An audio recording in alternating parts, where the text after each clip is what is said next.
Continuing Chapter 6, Night Crawl. I had heard vaguely of snow blindness. It was not common in New Jersey, and I did not think to identify it as that.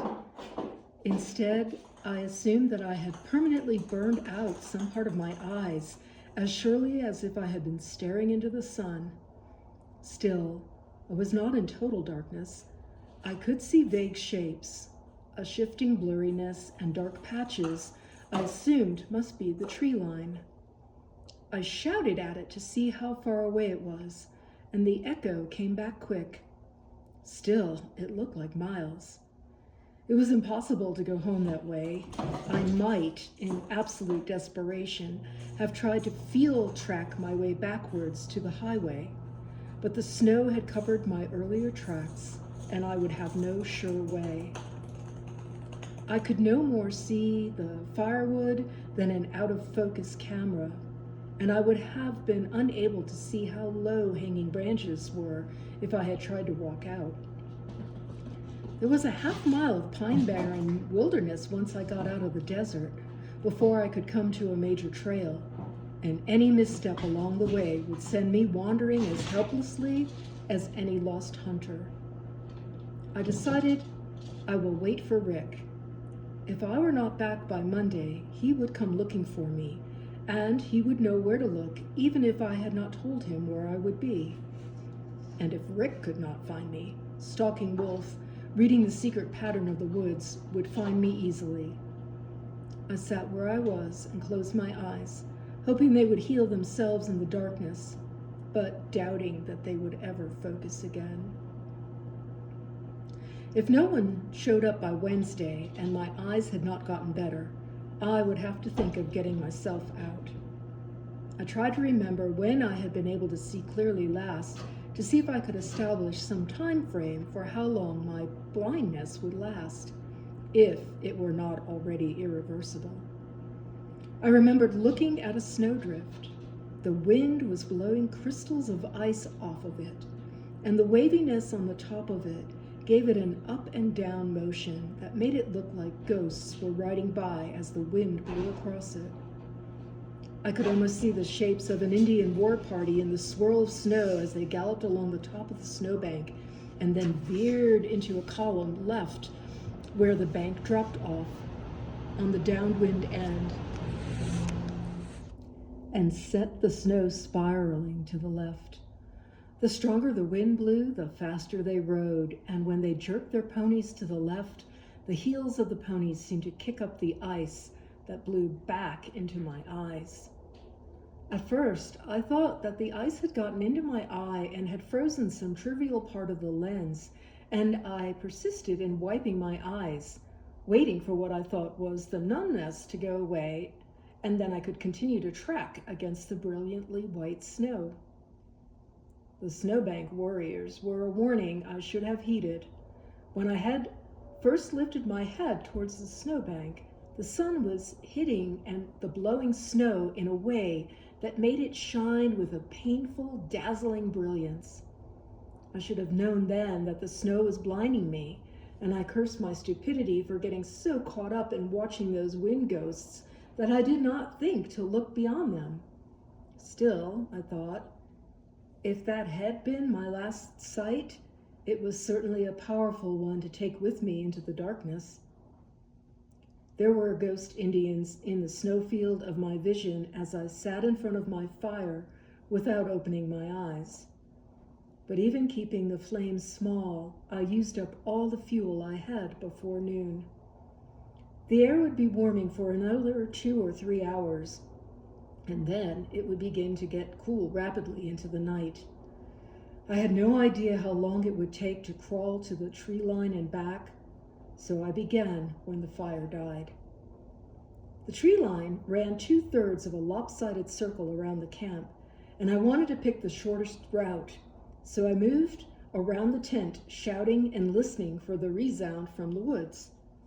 When I believed I found the shortest route, I began to crawl across the snow. It was shading past the brightest part of the day, and even opening my eyes made them sting. I tried to go along, closing my eyes and crawling straight ahead for a few feet before opening them for another peek in the direction of the tree line. I looked through squinted eyes, but the glare made my eyes hurt too much, even for short bursts, for me to look very often. I kept my eyes closed and crawled longer each time before I opened them again. I went further than I should have a couple of times and had to make sharp turns in a furrow I was crushing in the snow. I consoled myself each time with the thought that they would be useful landmarks when I crawled back. Going out was difficult, but gathering the twigs was even harder. The trees blurred into themselves as I got close, and the twigs were never really visible. I had to feel for small bushes and break off the dry branches, or feel around for sticks still above the snow line. I did not end up with a huge armload to crawl back with, and I had to make 2 more trips. But with the crawl trail broken in the snow, it was a lot easier, and I could keep my eyes closed most of the time. Finally, I had enough wood to last the coldest part of the day and night. I tried and tried to focus on close objects, but the act of doing it felt intolerably grotesque, as if I were twisting my face out of shape every time I opened my eyes. Trying to focus made my eyes ache, and I gave up on it after a while and went entirely by feel. It was easier than it might have been if we had never tracked that way, but it was still the most difficult thing I'd done at the time. The fire should have been hard to start, but I was lucky and the tinder caught just as quickly as it would have as if I had been able to see it. I turned my gloves inside out and put them on my eyes to keep them warm. I sat or lay and listened to the sounds of the day that I had not been able to listen to before. There was an erratic wind blowing that hissed and slashed across the surface of the snow. I could hear long snakes of loose snow slither before it went into the wood line. In the woods, it rattled the tufts of pine and shook down long whispers of snow. It passed a vague finger sputtering into my fire, and tufted the pine needles of the lean-to with a whirling sound I hadn't noticed before. I believe the fox came back late in the day to take a look. I think I heard him, but the snow was gone before I got back there to see. By night, I could hear the changes in the way the cold cracked the crust of the snow, and I believe that if I had stayed until morning, I could have heard the movements of the clouds and the spinning of the stars. But somewhere in the early evening, my sight started to come back, and by midnight I could see well enough to make it a good start bet that I will be able to find my way out. The snow gave just enough of an outline to see by. I packed my stuff and began to walk. I was afraid at first that I might strain my eyes and have them give out on me part of the way on the road, but my eyes got better in the dim light, and by the time I got home, I could see almost normally. As I left the desert, the wind galloped the ghost Indians up over the crest of the trailside snowbank. I could see them for a second, galloping towards me full of menace, but they reined in as the wave of snow died at the mid-bank. They swirled in the snow for a second, and then went galloping back off down the snowbank into invisibility. I had no doubt after that I would make it home. Chapter 7, The Dog Tree. I came to the dog tree after noon.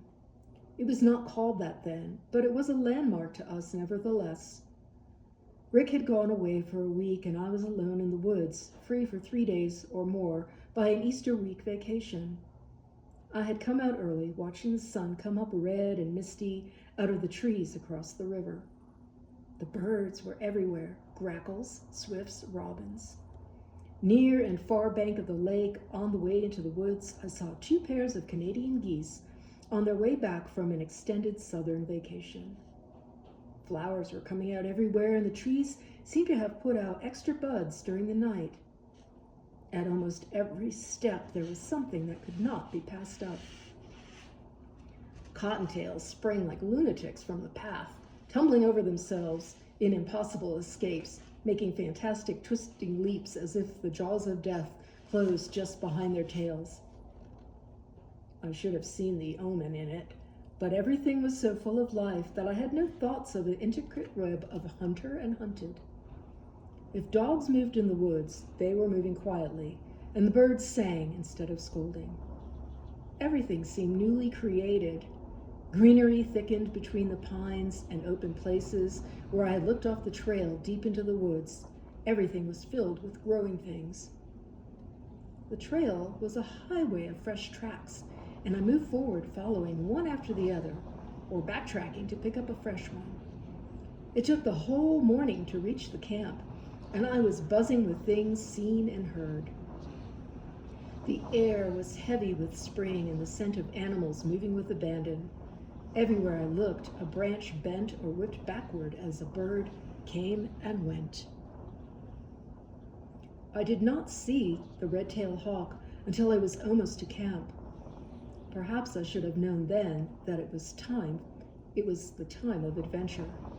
I watched the hawk move down the sky until I lost him in the top of the trees. He seemed exhilarated, as if he had just done something of great magnitude, and he cut the air with a folded wing and dove at nothing for the sheer joy of diving.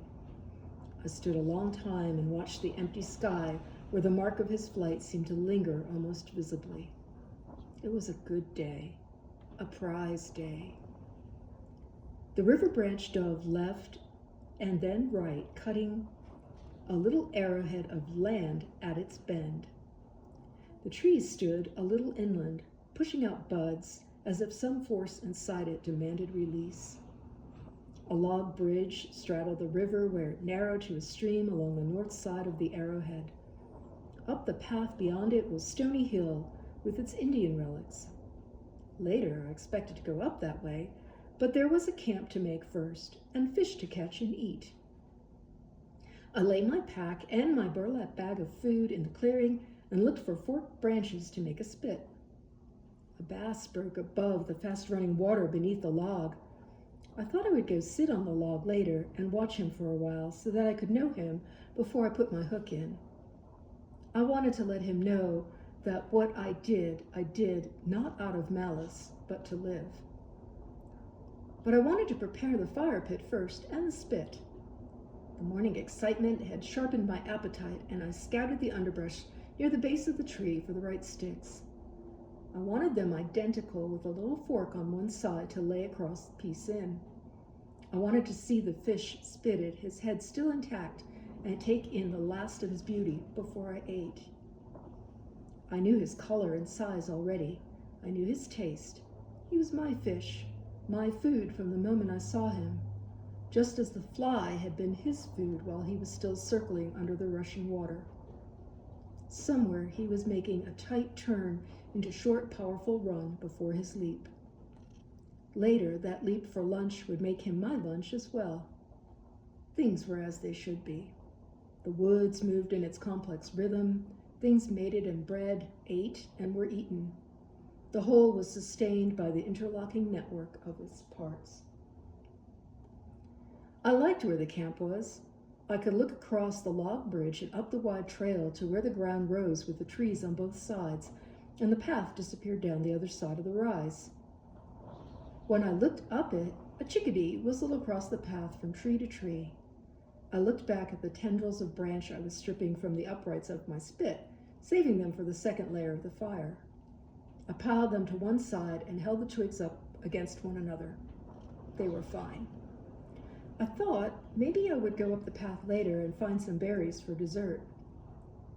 Cold Pine Barrens water was hardly 10 feet away and filled with life, running swift and clear as if 50 miles to the north other rivers were not caked with chemicals and sewage. I stuck the uprights in the ground and began to build a fire, weaving the tiniest twigs with a hierarchy of larger branches that would guide the fire up and along the fish. It was a ritual meant to make anyone who carried it out meticulously cherish what they were about to eat. It made the bass the center of my day. My world turned around him, and the pine barrens turned around me, spinning the continent outward towards the curve of the globe. I could almost feel the stars turning in the great invisible wheel above the high blueness of the sky. and for an instant we spun together, the stars, the river, the fish, and me. When I looked up the trail, the dogs were already scrambling down the near side of the rise. I felt the scar on my lip tingle. It was only a short run to the log and across it, and if the first dog across had not bumped the second and gone splashing into the water, they would have torn me down before I reached the lowest branch of the tree. I looked around before I stood, searching for the best tree within reach. But the big tree near the water was the only one I could be sure of making, and I sprang towards it. The lead dog swept around the point of the land, yelping and struggling against the current. It occurred to me that he might not make it out, and I wished him into the fastest part of the current where his legs would tire and let him drown. The other 5 hesitated on the far side of the log for a second, watching their leader shrieking downstream. His terror seemed to disarm them for a moment, and it gave me the time I needed. The lowest branch was a good 12 feet off the ground, and I cupped my arms around the trunk like a logger's safety belt and ran up, whipping my locked hands before me on the far side of the tree. I had a hand on the lowest branch and then the other before the first dog leaped. He had left the ground too soon, and he dropped short as I swung up onto the branch. The other 4 dogs tumbled in behind him, leaping and snarling, but I was well beyond their reach, and they knew it. My heart was pounding, but it was more from the thrill of the adventure than from fear. I looked down, and a shiver ran through me as first one dog and then another threw themselves upward, their lips curled back along their teeth. I thought of what wonderful skulls they would leave as their final track. No doubt they thought my skull, cracking like a nut in the narrowing angle of their jaw, opening the sweet delicacy of my brain to them like the meat of a walnut. I could see their hunger and the joyous frenzy of their leaps. They wanted me with a sadistic exuberance that made them keep leaping long after they had any chance of reaching me. I looked away from them and up the tree for a comfortable place to sit. As I climbed, they knocked each other out of the way with the jumping as if they thought they might scare me into a misstep that would drop me among them like tossed meat. Even when I got to the comfortable fork of the higher branch, far up near the top of the tree, they continued barking and howling, and for a moment I was the spinning center of their world. I adjusted my back against the trunk and dangled my legs. To my left, I could see the first dog dragging himself out of the water 100 yards downstream. His yelping had become a sullen silence. He shook himself and looked back at the water with a useless snarl. The river rushed on oblivious. I smiled. There was so much to see from where I sat. The river wound like a canyon down between the trees. Birds moved over the tops of the other trees so close they seemed to tip the topmost leaves. A squirrel went from the tip on one branch to another across the rolling tops of trees whose tiniest branches seemed to interlock in a vast highway whose existence I had not even guessed at. The view alone was worth the climb. I put the view aside for a while and looked down at the dogs. Some of them ran back and forth along my scent from the unlit campfire to the tree, back and forth as if they expected me to suddenly appear in the middle of my spoor and give myself over to them. Others barked, but had stopped leaping at the trunk. One leaned cautiously out over the water as if there had been some mistake and I had disappeared under the water instead of up a tree. The alpha dog sent them howling and leaping at the bottom of the tree again. I sat back and watched, thanking the spirit of the woods for my ringside seat to the dog show. After a longer while than I expected, they turned to collect my admission. The lead dog tore open the burlap bag, ignoring the pack, and scattered the cans as he shook the bag in his teeth. The others dove for the cans and bit into them. I had seen cans at the dump shredded and scrapped for the last morsels of food, but I'd never seen it done firsthand before. I sat delighted with the show. They bit through the cans, the big dogs biting and sliding the can back further into their mouths. I couldn't see how they kept the metal from slicing up between their teeth, but they did. I waited patiently for a couple of them to chew themselves into casualties, but they didn't. In a way, I was glad, although I hated them for their viciousness and would have killed them gladly if I could, if only in return for the shambles that they had made of my dreams from time to time. If the three biggest had ruined themselves on cans, I might have been able to come down and drive the other three away. But as I watched them work the tattered cans in their jaws, I knew there was no hope of that. I was stuck in the tree until they got bored and went away. I reconciled myself to that and looked around. The fish moved as dark shapes under the water. Ants made a highway along the trunk, and I put my face up against the tree to see them walking the tiny ravine in the bark, full of dedication and purpose. I wondered if there was one ant in the column, going steadily, that let its own curiosity distract it from its job and set it wandering down some curling side road in the formic acid, hot on the trail of some mystery. But I never saw one that didn't stay within the lane of formic acid laid down by some functionary between the nest and the food. One or two got lost and did a large erratic circle as big as my hand, like some hunter from the city trying to find the jeep trail he had wandered off. The rest never went far wrong before they stopped and circled, looking for the trail. They did not seem comfortable until they found it again. The ones I took in my hand explored the new world, looking for their old. I doubt that they saw much. When I put them back down on the trunk of the tree, they blended right back into the flow of commuters if I put them down near the trail. If I put them down in a new part of the tree, they searched with a ferocious diligence until they found it and went on the road to home, job, and duty. I decided they were depressingly like people in the end, but I admired the way they tracked, even if I didn't like their purpose.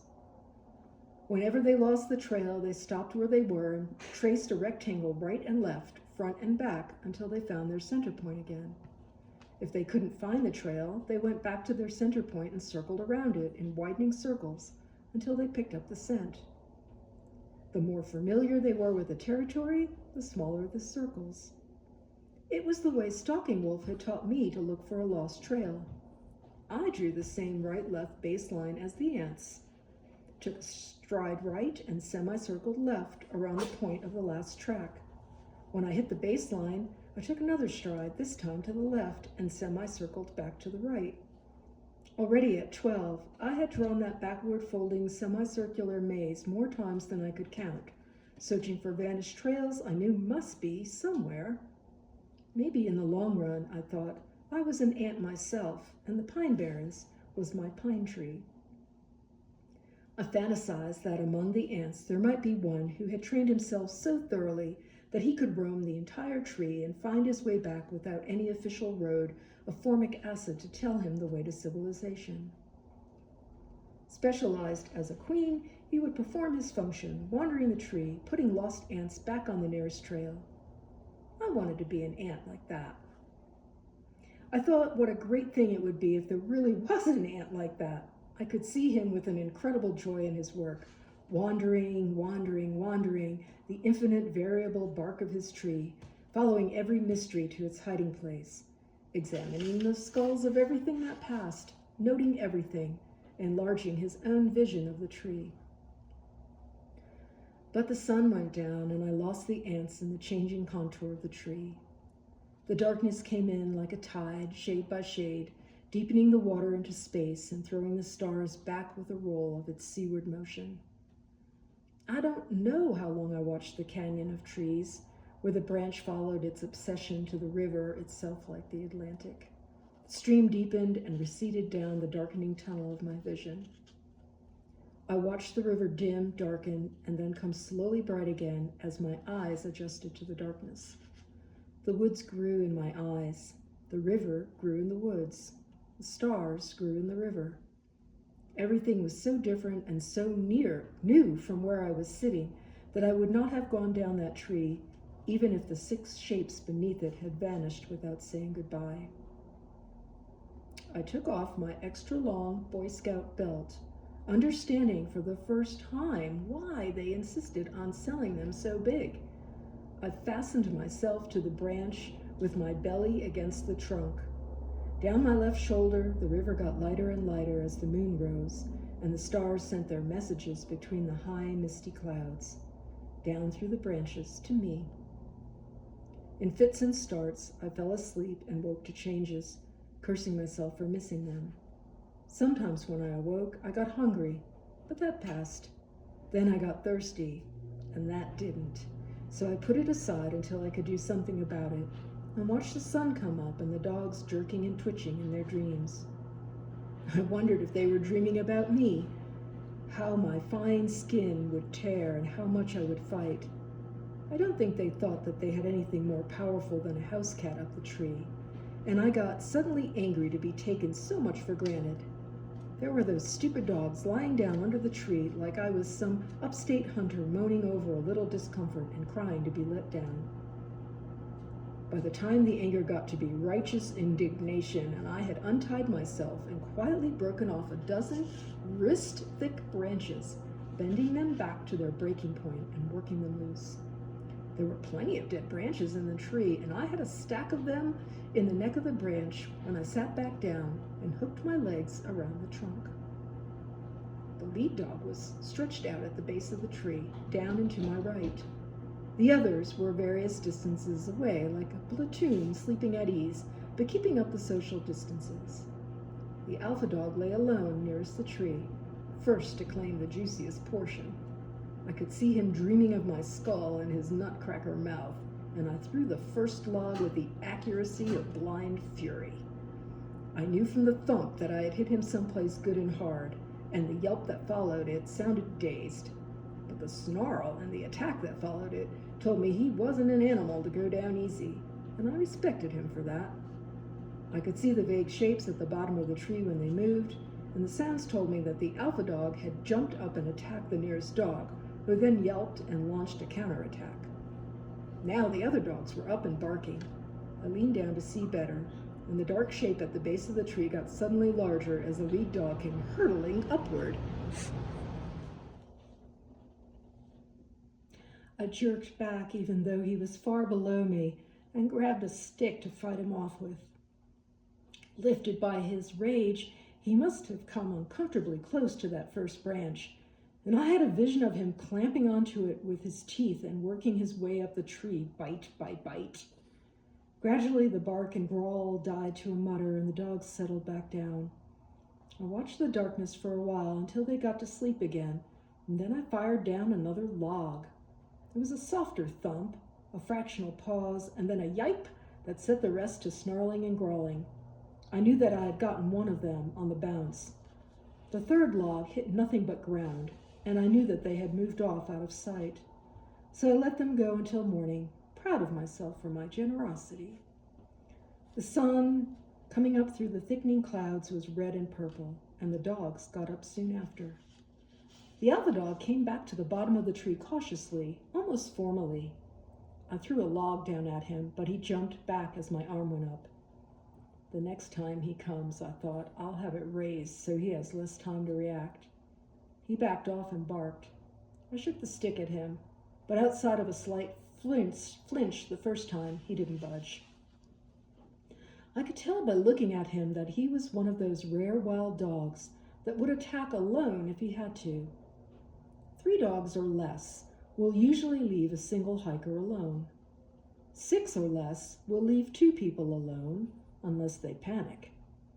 He was not one to be scared off or bored off either, and the others would stay as long as he stayed, or until they got a riskless chance to run away. I watched the way he moved and the way his movements moved the other dogs. I knew a lot about him before the sun got all the way up, and by noon, I believed I knew how to beat him in the end. I spent the rest of the day driving him crazy.